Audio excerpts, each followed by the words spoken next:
রবিবার দুপুর 12:10 নাগাদ রবিবার ডাওয়াগুড়ি বাজারে প্রতিবাদ মিছিল করল তৃণমূল কংগ্রেস। দিন এই প্রতিবাদ মিছিলে উপস্থিত ছিলেন কোচবিহার জেলার সাংসদ জগদীশ চন্দ্র বর্মা বসুনিয়া, কোচবিহার জেলা তৃণমূল কংগ্রেসের সভাপতি অভিজিৎ দেব ভৌমিক সহ স্থানীয় তৃণমূল নেতৃত্বরা।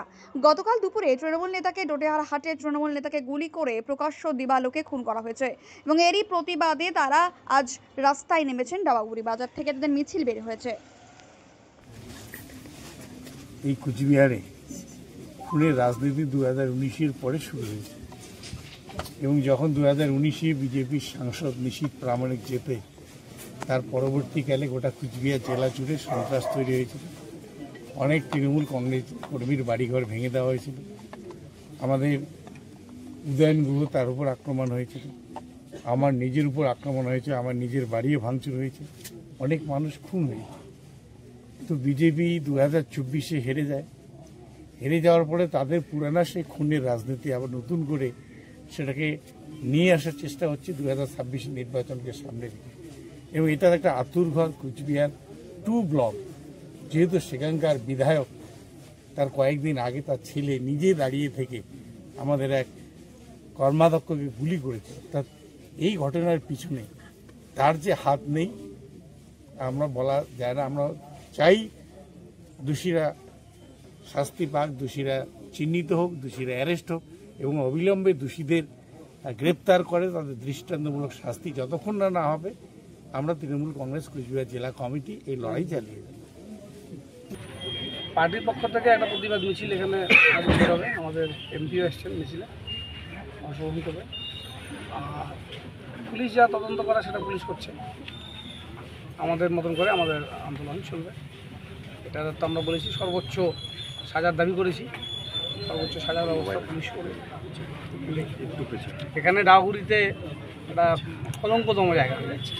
প্রত্যেক 2 বছর, 2.5 বছর, 3 বছর পর পরেই একটা করে মারা, এটা ভাবাই যায় না। আজকে কি একটা বন্ধ চলছে আর কি, এটা কি পার্টির দলের পক্ষ থেকে ডাকা হয়েছে? দলের পক্ষ থেকে না, ব্যবসায়ীরা করছে। বলছিলাম বারংবার এই ধরনের খুনের ঘটনা ঘটছে, আইন শৃঙ্খলা নিয়ে কী বলবেন? দেখুন, আইন শৃঙ্খলার বিষয়টি কোচবিহারে বিগত আপনি যদি বেশ কয়েক বছর দেখেন এই ধরনের ঘটনা কিন্তু কোচবিহারে নেই। এটা বিচ্ছিন্ন ঘটনা ঘটে যাচ্ছে। এর মধ্যে তো বিজেপির একটা ইন্টেলিজেন্স আছে। সেই কারো যদি ইন্টেনশন কাজ করে সেই ক্ষেত্রে পুলিশ তো আর প্রত্যেকটা মানুষের পিছনে একটা করে সিকিউরিটি দেওয়া যাবে না, তাই না? এটা এই পরিবেশ রক্ষার দায়িত্ব সবার।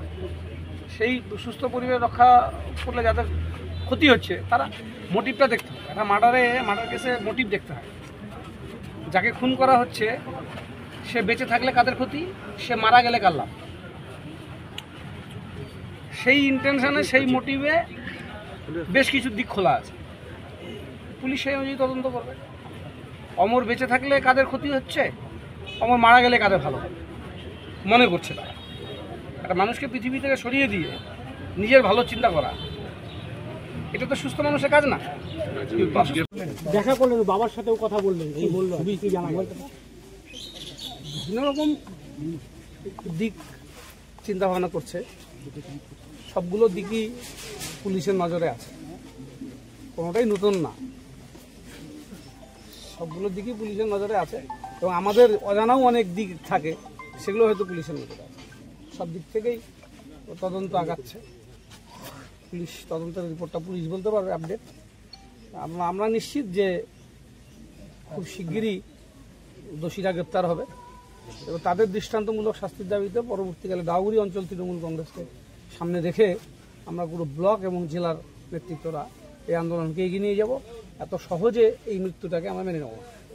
বলছি দাদা, ওই অমর রায়ের বাবা মহিমবাবু উনি বলেছেন যে এর আগে ওনার মা যখন ভোটে দাঁড়িয়েছিল আর কি, মানে কুন্তলা দেবী যখন ভোটে দাঁড়িয়েছিল, দলের একাংশ চায় না যে ভোটে দাঁড়াক বা ভোটে জিতলে প্রধান হবে, এরকম একটা দলের অভ্যন্তরীণ বিষয় এনেছেন। সেইভাবে বিষয়টাকে কীভাবে দেখেন? আমি বললাম অনেকগুলো দিকই আছে, সবগুলো দিকই উনি বলেছেন। আপনি একটা বিষয়ের ওপর নজর দিলেন, সবগুলো দিকের ওপরেই পুলিশ নজর রেখেছে এবং সেই দিকেই তদন্ত আগাবে। সেই অনুযায়ী একটু অপেক্ষা করতে হবে আমাদের সকলকে। যেই আসুক দোষীকে গ্রেপ্তার করতে হবে, প্রকৃত দোষীর শাস্তি নিশ্চিত করতে হবে, যেই থাক। আমরা বলেছি একটা মোটিভ কাজ করে যে কোনো মার্ডারের পেছনে। এখানে কি মোটিভ কাজ করেছে? অমর ডাওগুড়িতে থাকলে কাদের ক্ষতি হচ্ছিল, অমর না থাকলে কাদের লাভ হবে বলে তারা ভাবছেন। তাদের থেকেই মোটিভটা আসছে, এতটুকু তো নিশ্চিত। সেখান থেকে আসবে যে যারই অ্যাঙ্গেলে যাক। বলছি দাদা, কুন্তলা দেবী সাংসদ জগদীশ দাকে বলেছেন যে এর আগেও ডাওগুড়িতে এরকম হামলার ঘটনা ঘটেছে, উনি নিজে প্রশাসনের লোক, উনার ছেলে আজকে খুন হলে এমনটা হলে উনি ছেড়ে কথা বলবেন না আর কি, যদি প্রকৃত দোষী শাস্তি না পায়। ঠিক বলছেন, ঠিক বলেছেন। সেটা আমাদের একই কথা।